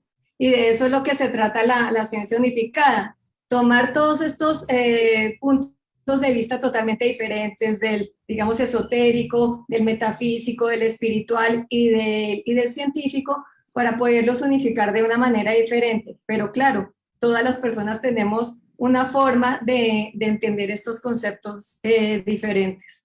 Entonces, sí, eso es muy importante aclarar eso del tema de las dimensiones. Y ver cómo, a medida que se va desarrollando la ciencia, también estos conceptos cambian notoriamente, como puede ser también una de sus invenciones, los físicos tratando de darle una forma fácil para entender la cosmología, la dinámica y la mecánica del universo, han desarrollado diferentes teorías, ¿no?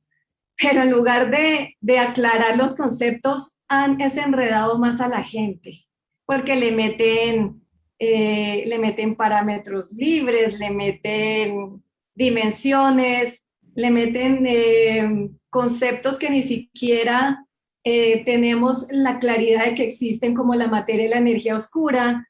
Le meten más partículas a este cuadro de partículas en el mundo de la física estándar, y todo esto lo que hace es enredar a la gente.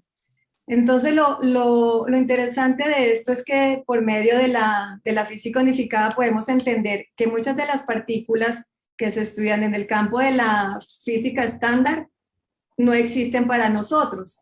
Por ejemplo, los quarks, los preones, el gluón.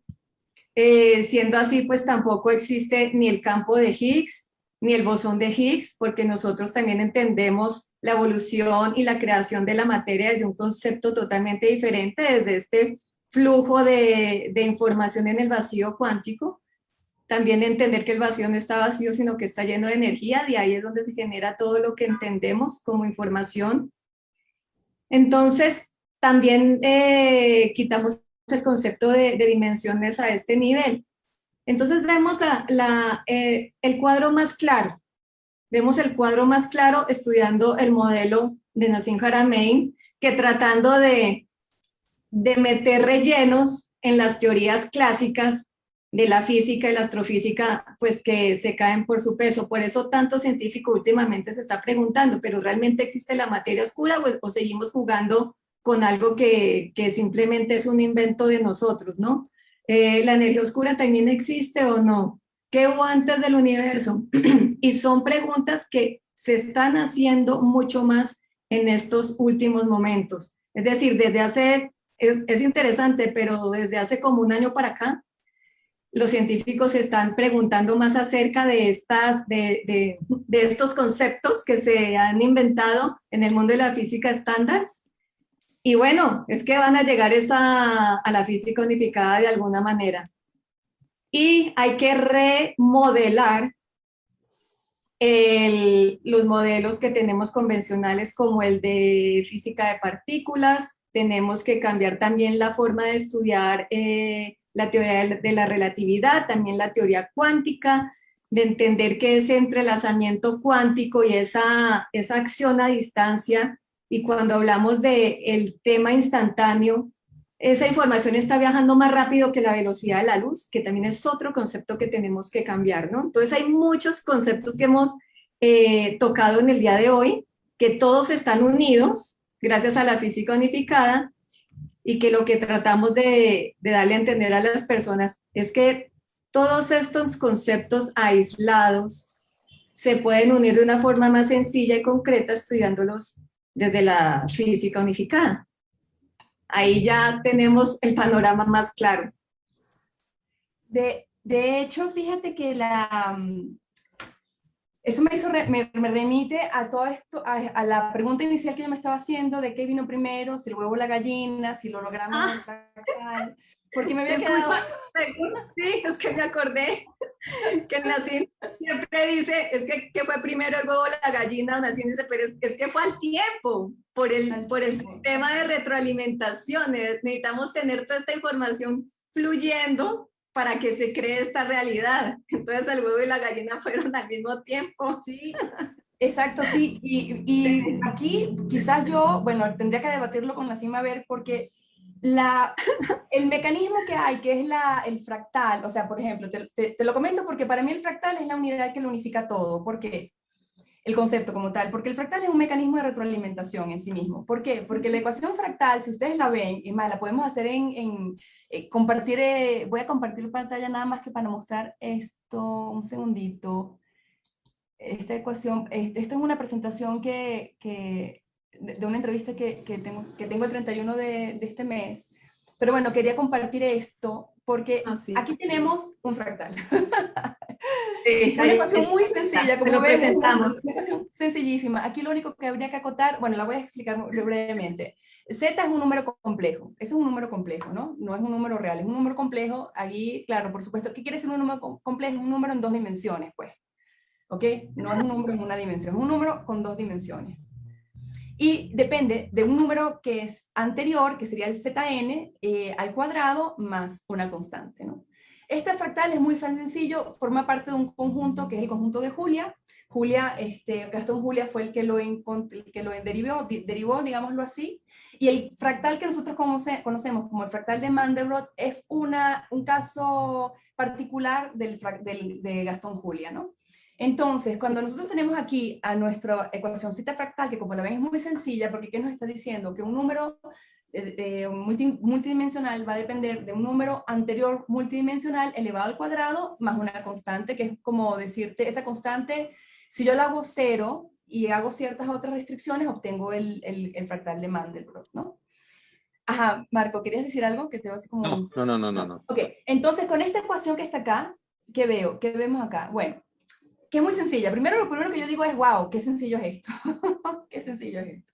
Pero de aquí, con esta sencillez, lo segundo que yo veo es que es un mecanismo de retroalimentación. ¿Por qué? Porque yo puedo comenzar con un número, estos números bidimensionales que son en realidad un número imaginario, A más y B, o sea, un número imaginario, quiere decir que está un número en dos dimensiones, pues digámoslo así, lo voy a meter en esta ecuación, va a entrar y va a generar un número que yo vuelvo a introducir de esta otra ecuación, y cada vez que yo hago esto, a eso le voy a llamar una iteración. ¿Esto qué es una iteración? Pues es un mecanismo de retroalimentación. Entonces, el mecanismo de retroalimentación, además que otra cosa nos está diciendo esto, que esto es capaz de generar una estructura fractal, que la vemos gráficamente como el fractal que está aquí abajo, por ejemplo, pero además, ¿qué es eso? Geometría. Aquí estamos hablando de una geometría, ya no es una geometría euclidiana, pero estamos hablando de una geometría. ¿Pero qué nos está diciendo esta geometría? Que está guardando una cantidad de información increíble. El concepto de geometría aquí ya tiene otra dimensión. ¿Por qué? Otra dimensión en el sentido de no la dimensión que estamos hablando, ¿no? El hecho es que porque nosotros ya entendemos que, ¿por qué la solución geométrica era tan importante? ¿Por qué entender la geometría correcta era importante? Porque cada geometría encierra un concepto. Hay un concepto entre los ángulos, entre las distancias, pero es un concepto de qué? De proporciones, de una cosa con respecto a otra.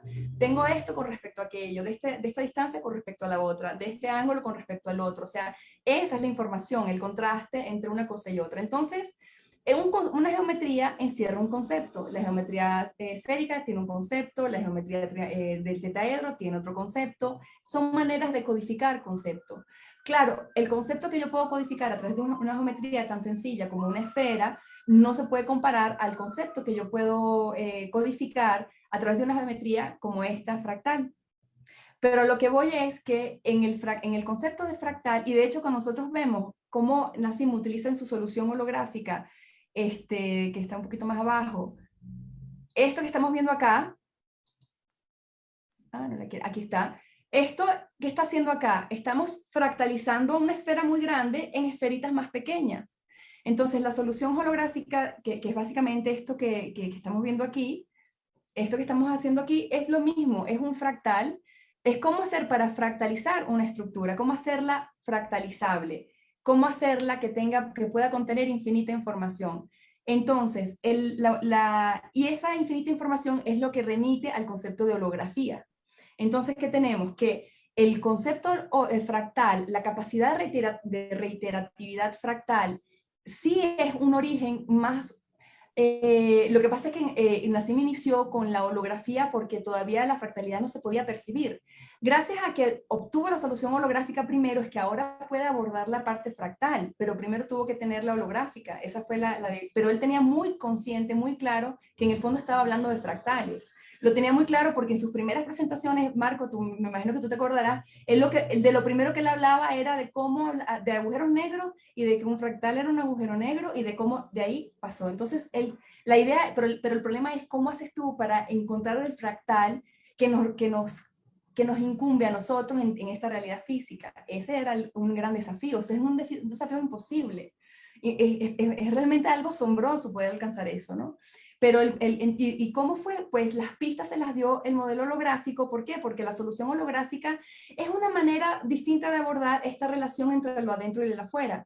No llegó, todavía no podía, digamos, acceder a una estructura fractal, pero ya estaba teniendo las pistas. estas relaciones entre el adentro y el afuera a diferentes escalas ya le están dando señales de una fractalidad, ya te están insinuando una fractalidad. Entonces, de alguna manera, todo se va ensamblando para que ahora encuentre con el circuito apropiado, digamos, ¿no? De circunstancias, de sincronicidades, porque como les digo, todo es un todo conectado, es todo un todo conectado, genera ahora esta enorme teoría que ahora sí se puede llamar en inglés holofractográfica, pero no sé, aquí es donde entra el debate. Bueno, es que de hecho esa palabra la acuñó Nassim, holofractográfico. Sí, holofractográfica porque él inicia como lo holográfico. Sí. Pero lo fractolográfico es también parte de, o sea, ahí es como ese juego de qué viene primero, y es es en lo que yo había estado pensando, digamos, en estos últimos días, porque me tocó, digamos, dar una presentación en la cual yo decía, bueno, ¿por dónde empiezo? ¿Por lo fractal? Y justamente por esto, por esta entrevista que tengo, pues me pareció que el tema era ¿cómo decirlo? Muy propicio. Propicio, muy interesante para discutirlo, porque efectivamente la fractalidad ya tiene geometría, ya tiene relación entre el adentro y el afuera, ya tiene el aspecto holográfico, y todo esto se me hace, bueno, se me hace pues que se puede ampliar, debatir, o sea, no, digamos, así es, no son leyes, ¿no? Somos personas que estamos debatiendo, que estamos discutiendo, que estamos formando una mente más amplia, una mente colectiva, digámoslo así. Y entonces, en este sentido, incluso el mismo circuito que hemos hecho con todos nuestros integrantes ha sido algo asombroso, ¿no? Tener todas las escalas representadas sin que se hubiera hecho a propósito, ya para mí eso es algo de una sincronicidad y una coincidencia que no se puede pasar como que, no, vamos no se puede pasar por alto, ¿no? Entonces, bueno, yo diría que entonces estamos pasando de de conceptos absolutos como masa, tiempo, espacio, que eran conceptos que ahora los vamos a ver sustituidos cada vez más por conceptos muy relativos. O sea, yo creo que esto cambia, esta visión de la teoría de Nassim nos va a cambiar completamente el panorama porque... ¿Por qué? Porque ahora lo relativo no está en la relatividad especial y general de Einstein, va a ir mucho más amplio. Lo relativo no solo es la relación entre las escalas tampoco, va a ir mucho más fuerte. Lo relativo es que hay una relación proporcional de una cosa con respecto a otra. De dónde yo estoy parada con respecto a la observación es una parte, pero la relación proporcional de una cosa con respecto a otra es lo que ahora entendemos como masa desde el aspecto holográfico generalizado de la teoría, es lo que ahora entendemos como masa, como fuerzas. ¿Por qué? Porque la masa, que es con la solución que ahora conocemos, es la relación de una cosa con respecto a otra. La relación de cuántas cositas de estas hay con respecto con respecto a otra. La fuerza, ¿qué es? Es la relación de una cosa con respecto a otra. Entonces ya todo se vuelve relativo, no es nada más un aspecto de una escala, todo se hace relativo en relación a qué, a la proporción a estas proporcionalidades. Y eso me permite, digamos, decir que entonces lo crucial aquí va a ser todos estos conceptos que antes teníamos, masa, fuerzas, partículas, no sé qué, el Planck, todo esto puede ser ahora resumido en una sola noción, en un solo concepto, que es el concepto de densidad. Densidad. ¿Cuánto de una cosa cabe dentro de la otra? Ahí ya tienes todos los conceptos juntos, el concepto de holografía, de fractalidad, bueno, de fuerzas, de partículas, de campos, de Planck, todos los conceptos están ahora en el tema de la densidad. Y fue gracias a que Nassim entendía esto con mucha profundidad que logró resolver el tema de la densidad de la catástrofe, la famosa catástrofe del vacío. Él entendió que no, de lo que estamos hablando cuando hablamos de escalas son diferentes densidades del vacío cuántico, diferentes densidades. Esta densidad de esta escala, esta densidad de la otra, toda simplemente densidad. Y bueno, entonces es maravilloso saber que toda esa complejidad de la física, toda esa complejidad de todos estos conceptos, se podía resumir, se podía unificar en torno a densidad, bueno, fractal, digamos, ¿no? Sí, porque esta densidad se autogenera, digamos, se va autoacumulando como fractal. Y bueno, no sé, es muy conmovedor. A mí se me hace... Mira que Claro. Mira que hablando de fractalidad, hay un punto muy importante porque es que la gente tiene un concepto también de fractal como repetición, ¿cierto? Y para nosotros es muy común, pues lo vemos en la naturaleza, ¿no? La repetición de los patrones. Pero realmente la fractalidad es una forma de geometría. ¿Y qué es la geometría? La geometría es información.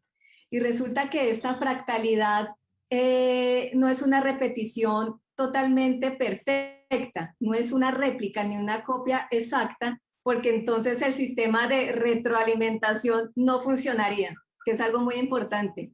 La información se va autoalimentando. Entonces, cada vez que algo se fractaliza, tiene una información un poco modificada y diferente. Gracias a eso es que tenemos todo lo que vemos a nuestro alrededor y todo es totalmente diferente.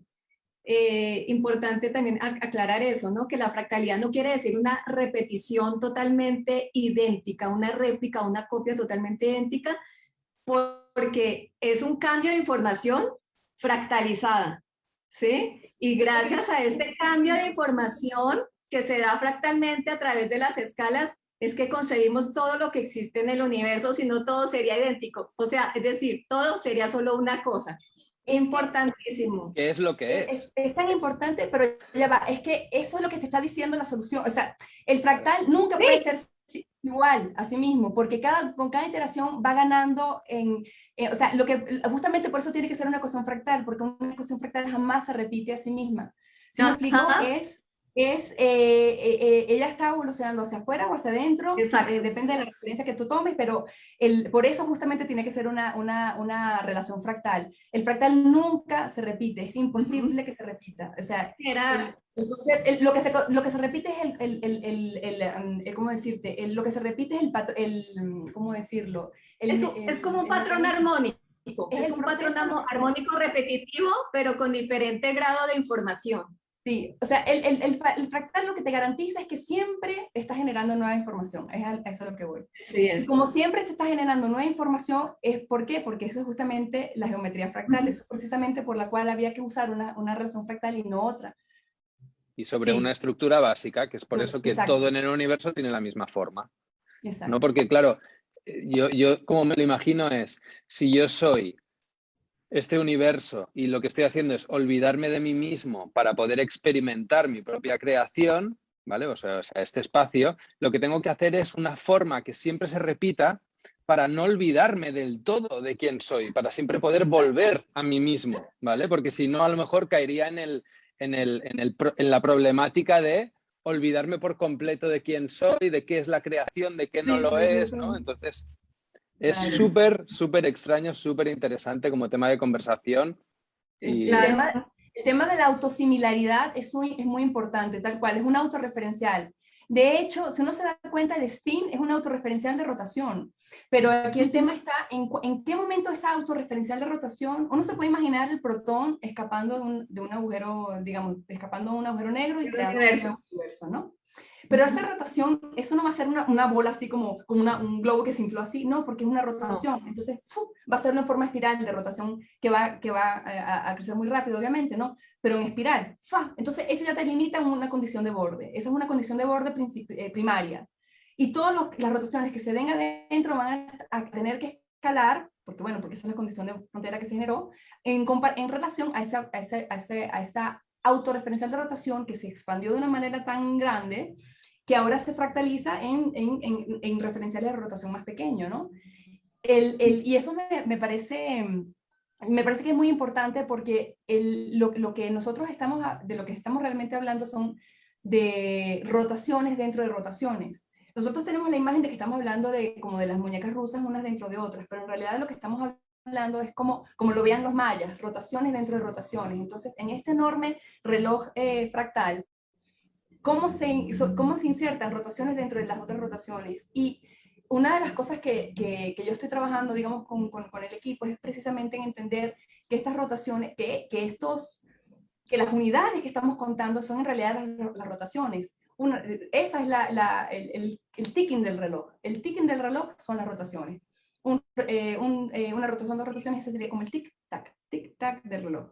Entonces, Además que esta rotación se da como en doble hélice. porque Exacto. realmente todo es en doble toroide. Sí, se da hacia un lado y hacia el otro, pero están entrelazados, porque sabemos que Ajá. el vórtice de arriba está entrelazado al vórtice de abajo. De Sí, hecho, el Ecuador.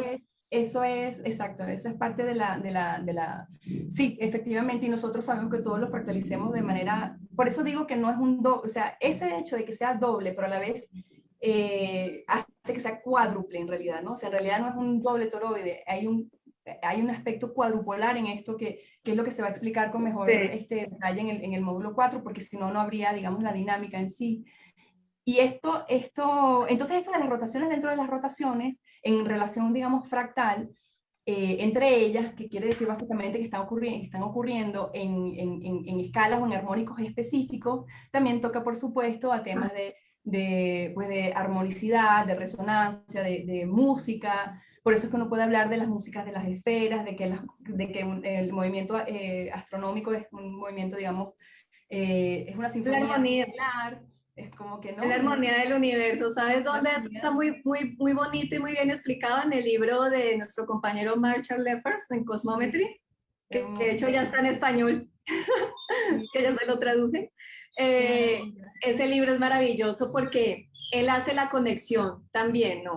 Entre la física unificada, la música y pues la naturaleza de todo cuanto existe. Entonces, ahí se ve realmente la música de las esferas cómo es y cómo todo tiene esta dualidad de dar y recibir, ¿no?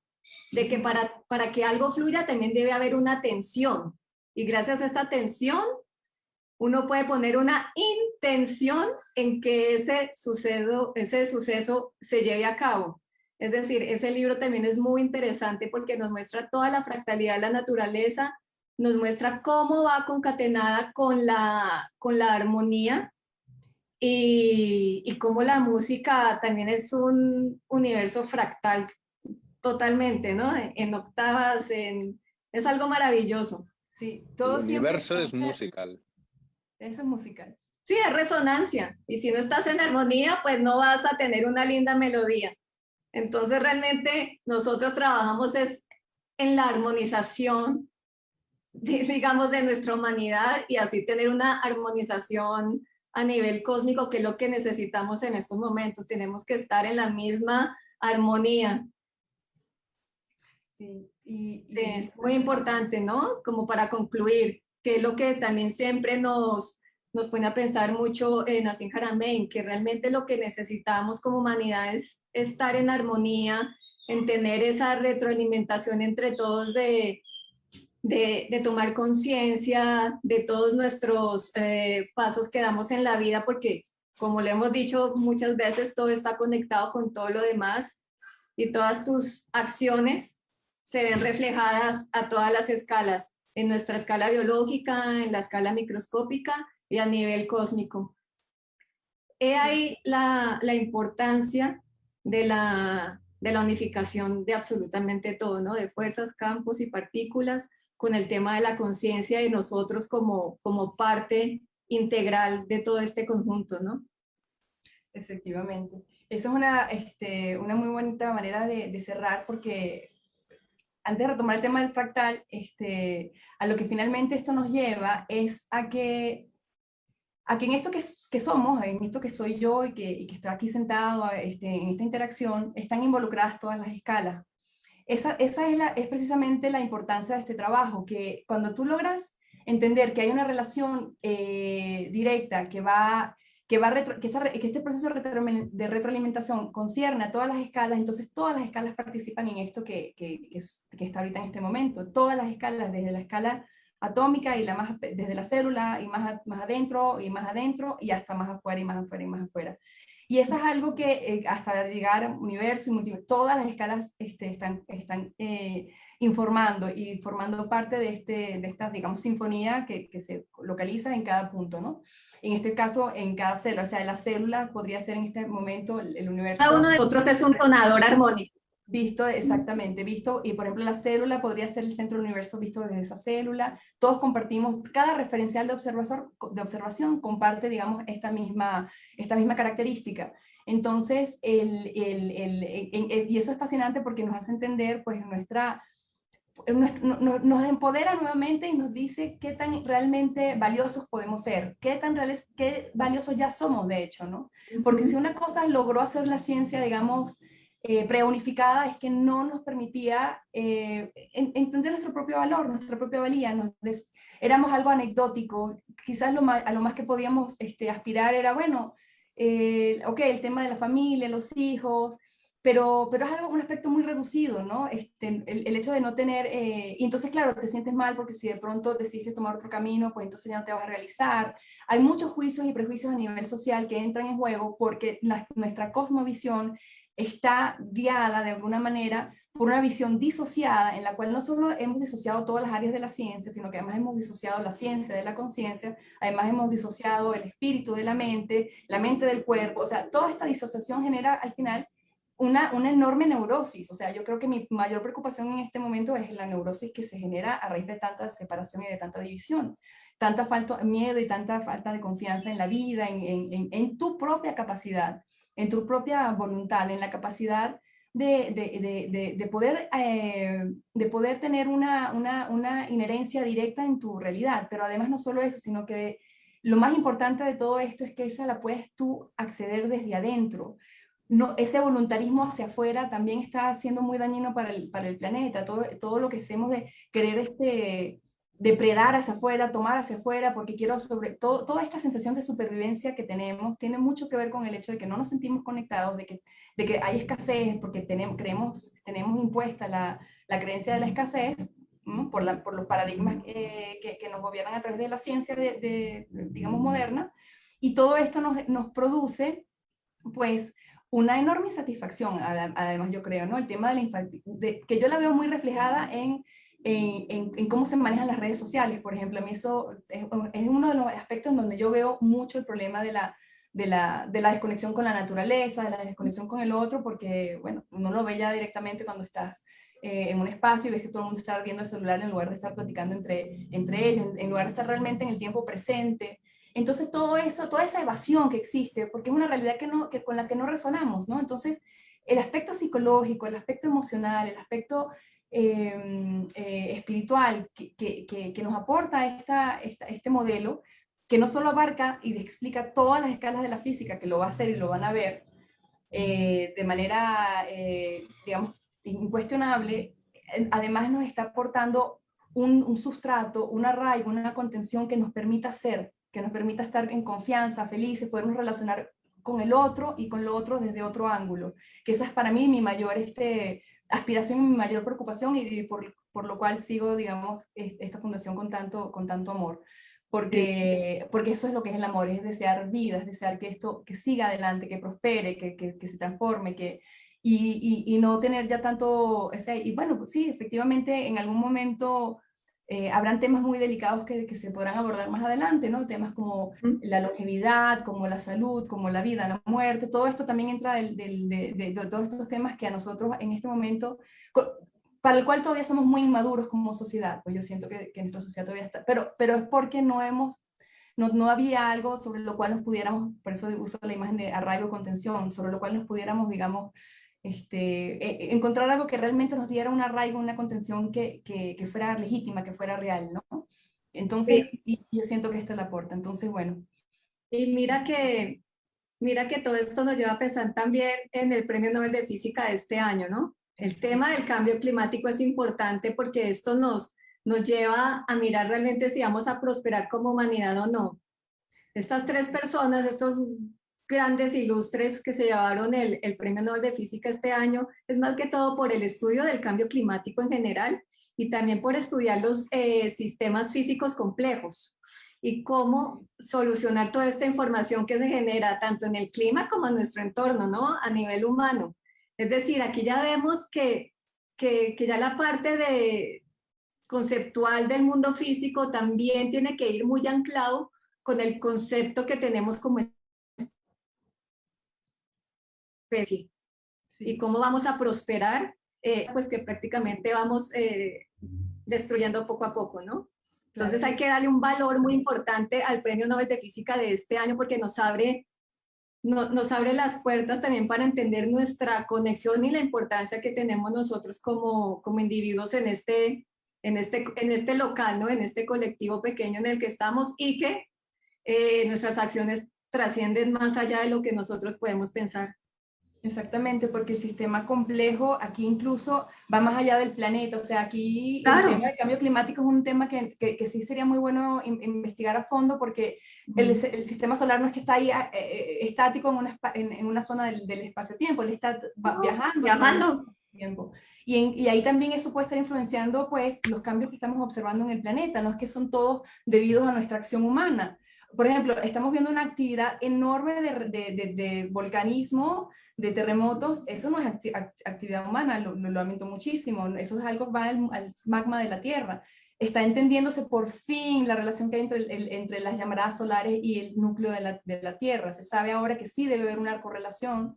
Todavía hay mucho debate al respecto, pero es evidente que hay una correlación entre las llamaradas solares y lo que ocurre en el núcleo de la Tierra.